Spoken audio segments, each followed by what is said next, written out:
Hi, this is Greg Sargent with Sargent Strategic Academy, and today we're going to give you a tip about HEPA air scrubbers or negative air machines. Now I know a lot of you guys already have these, and for a lot of you guys you're already using these properly, but for a lot of new guys that are just getting started or coming from carpet cleaning over to the water damage industry, a lot of guys are not using these. I had a good friend that I'm helping start his own restoration business, and this is one of the first tools that I told him that he needed to get. Now today I'm just talking about the Phoenix Guardian air scrubber, and again the concept is more of why and when and how you should use an air scrubber, and also how you can make money for it. Okay. This is one of the great pieces of equipment that Phoenix offers that you can use for air scrubbers. Now I want to teach you a couple ways that I learned how to use them, also from myself and from other technicians that I've worked with and third-party billing companies. So one of the things you want to do is recommended is you can pretty much always put one of these air scrubbers on a Category 3 loss. So a lot of you already know that, but you can put it in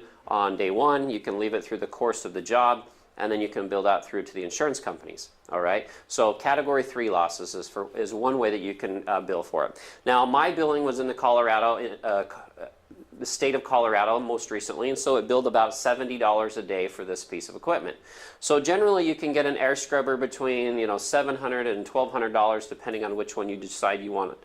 And so you're only talking about a good 10 to maybe 15 days of billing, and then you've got a machine that's very durable, it's going to last a long time, that's paid for. Now another way that I learned how that you could make additional money with using your air scrubber is you can put it on the job site during demo day. And so if your guys are tearing out drywall or they're ripping carpet up and it's getting dusty, you can place the air scrubber inside of that area that you're doing demo on, and then as a line item on your bill you can put air scrubber placed to control the dust during demo day. And I found that most adjusters are completely fine with billing that for 1 day per job. Now if you did 3 days of demo and you want to bill for 3 days and you want to, great, but I've just found that that was a middle ground that worked well for me.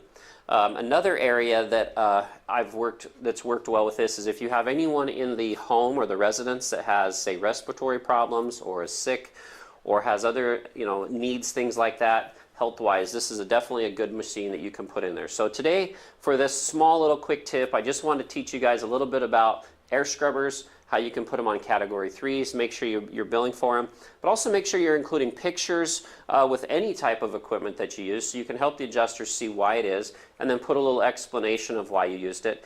Also, don't forget to use it on demo and then include that as a line item.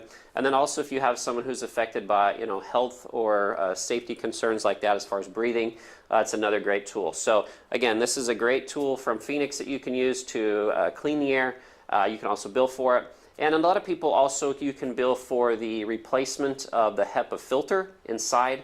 Now that's just one up in the air. I'm not going to tell you exactly how to do it. Some people bill one filter for every job. Some people bill 0.25. Some people bill 0.5 depending on what you want, but then at least you can recoup some of the money that you're spending on the filters. So hope that helps. Again, this is Greg Sargent at Sargent Strategic Academy with another tip to help you guys run your job sites better, but more importantly to also learn how to make money off of the tools and equipment that you're using. Thank you.